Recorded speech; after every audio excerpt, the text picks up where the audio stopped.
Hello everyone. So again in this session we are going to discuss regarding the chapter wave optics, the continued part in the session 9. So in this case first we are going to discuss what is the resolving power. So resolving power means when two objects are very close to each other, that is 2 point objects the 2 point objects very close to each other, then they may appear as one, and it may be difficult to see them as two separate objects only by the help of magnification. Magnification means what you are getting means the larger image you are getting, but clear image is not possible only in case of the magnification. So to get the clear separate images, we want to do the resolving or the resolution. The eye can see 2 point objects as a separate only if the angle subtended by them at the eye is greater than 1 minute, or we can say 1 degree by 60, which is the limit of resolution of the normal eye. So to get the clear separated image, there must be one angle subtended between the eye as well as the points, that which must be 1 minute, or it is greater than the 1 minute. If it is lesser than this, we can't see it is two separate images are there. So for that, next we are going to study what is the limit of resolution. So the limit of resolution is that it is a minimum distance of the separation between the 2 points so that they can be seen as separate or just resolved by an optical instrument. It is known as the limit of resolution. So with the help of the limit of resolution means it is one minimum distance of the separation that between the 2 points. So with the help of this we can see that there are two separate images are there, means they are just resolved, or there are two separate points are there. That minimum distance itself is called as it is one limit of resolution. Then the definition of the resolving power we will discuss. The definition is the resolving power of an optical instrument. It is an ability to produce a distinction separate images of two closely lying point objects. So resolving power means it is one ability of an optical instrument. So with the help of this ability, what happens with we can see the two separate images which are very closely to each other, or 2 points which are closely lying, but we can see them clearly two separate images. That ability of an optical instrument is called as it is a resolving power. So in example you can take the cameras if you are using, that is a high resolution power we can see. So resolution means the more clarity, that HD we are using.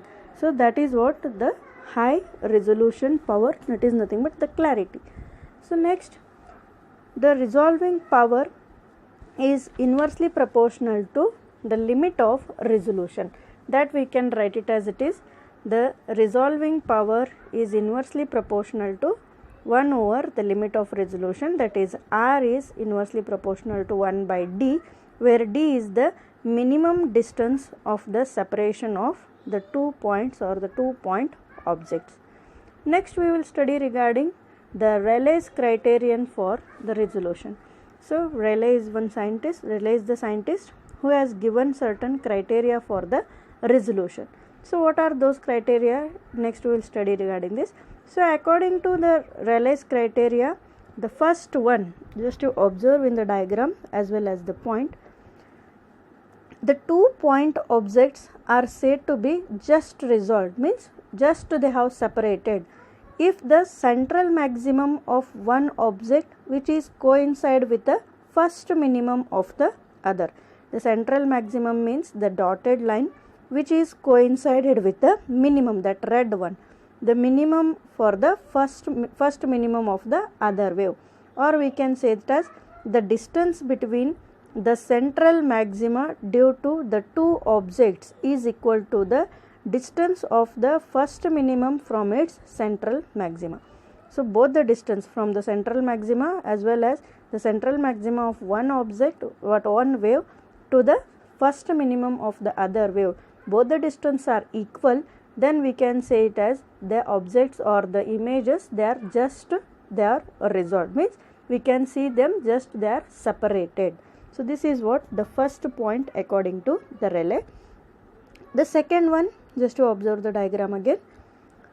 Here the 2-point objects are well resolved, means clearly we are seeing it as the two different objects.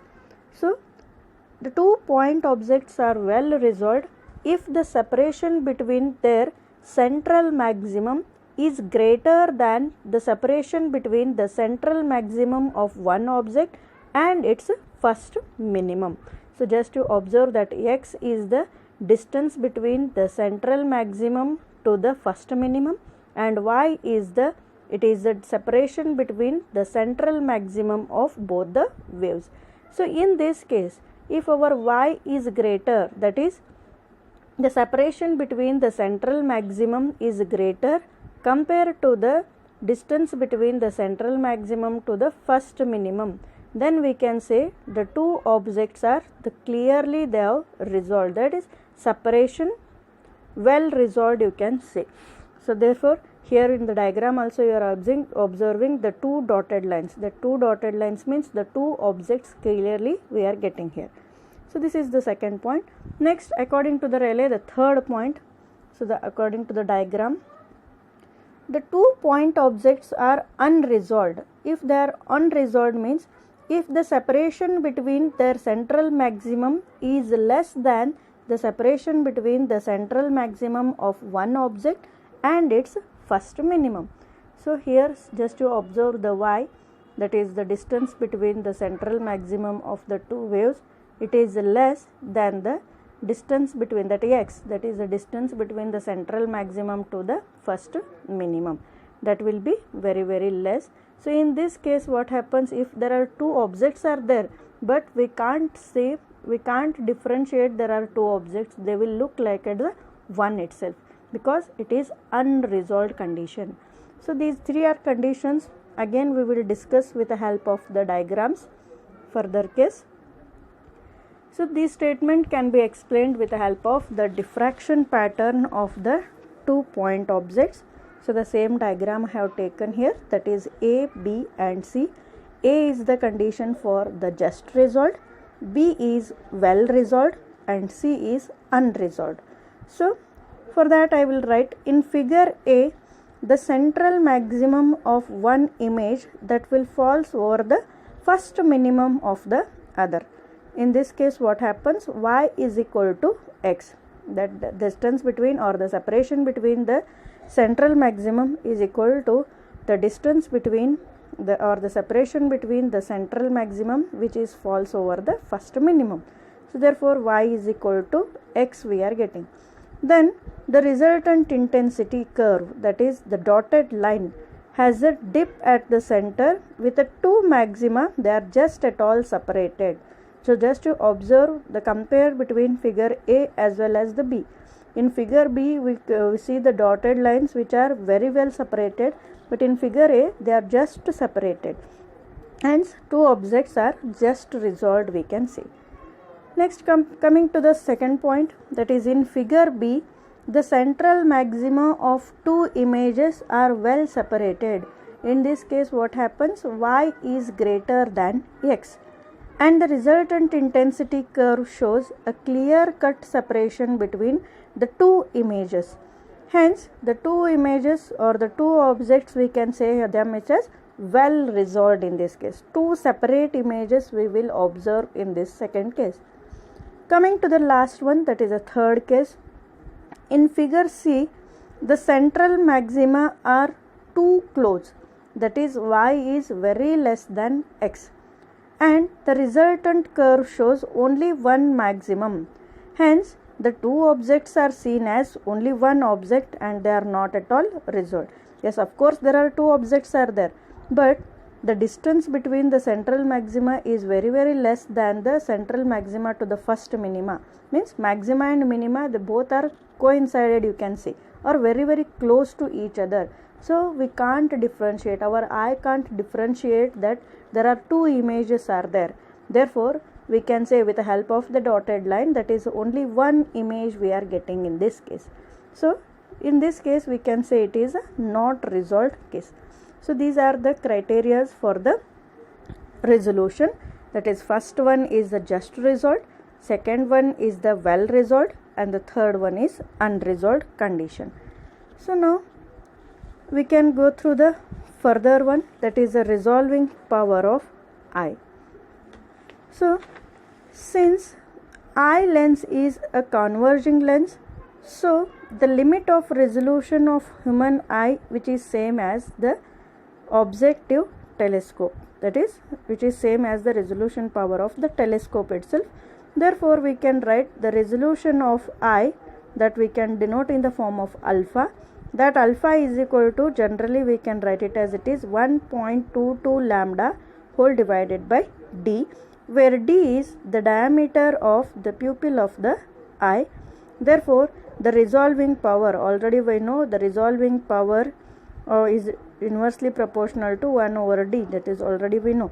Therefore resolution power of eye is equal to 1 by alpha, that is equal to, it is d divided by 1.22 into lambda.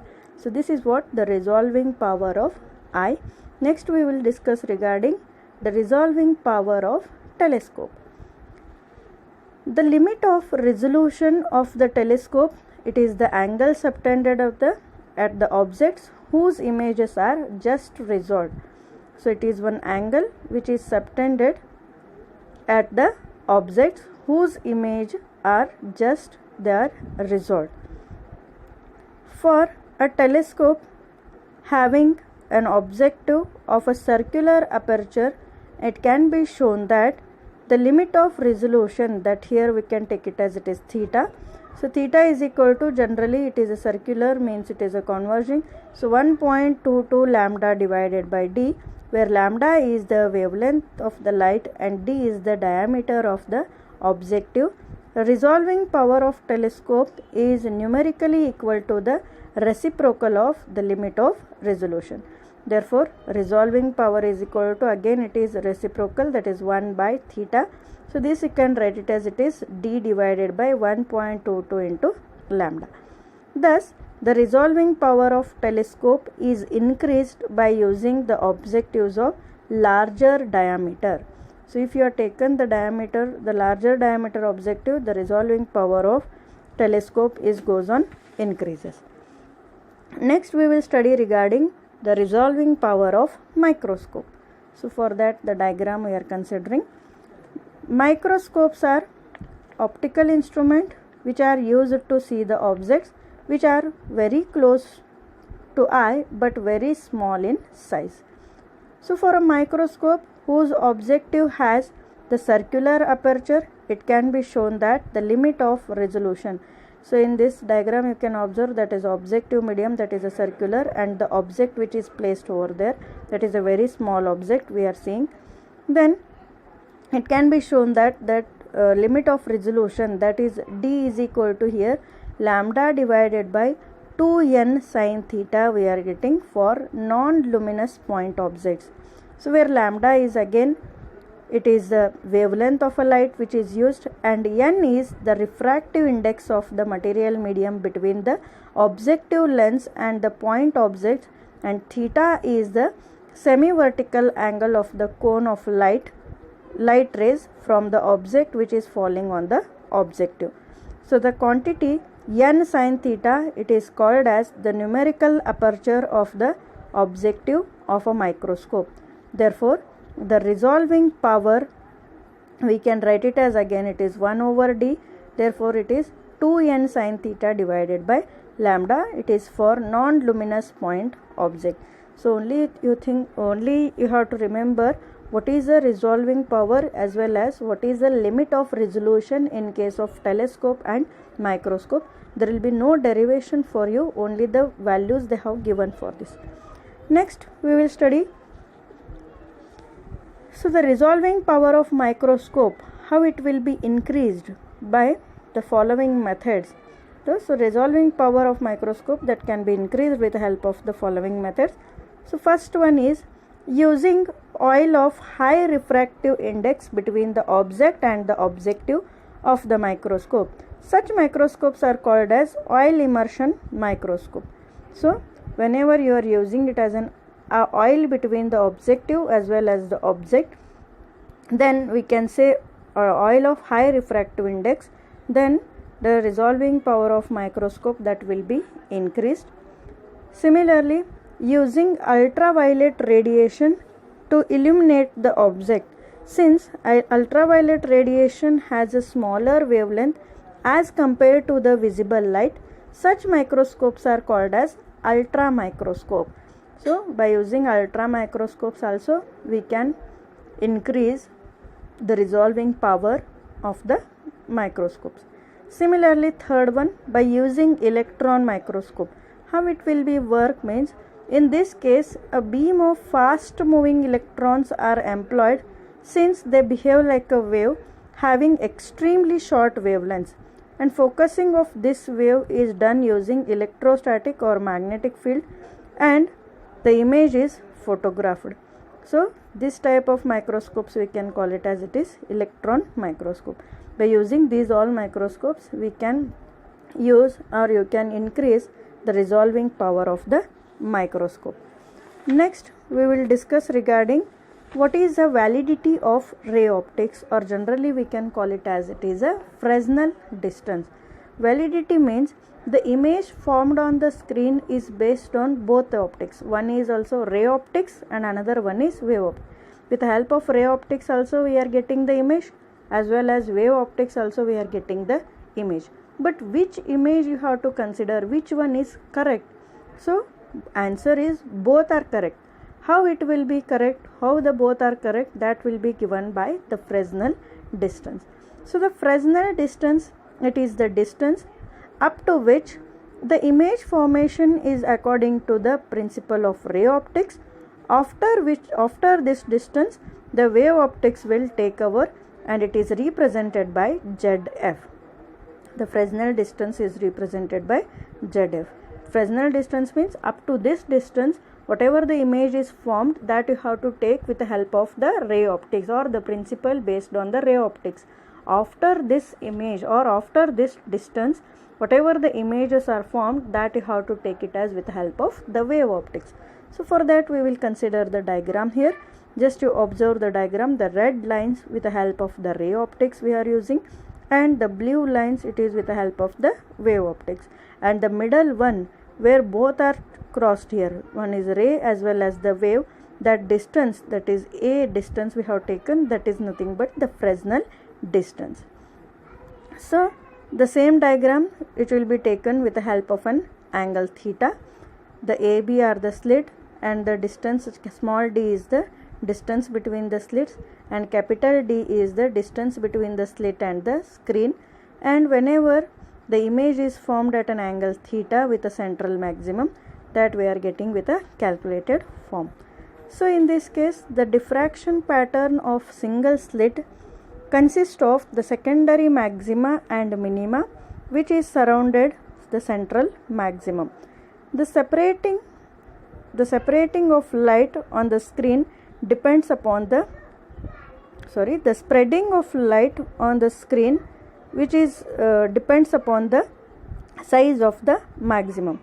Then we know that the angular position of the first minimum on either side of the central maximum, that will be given by sin theta is equal to lambda divided by d. If theta is very small, then our sin theta is approximately equal to theta. Therefore theta is equal to lambda divided by d.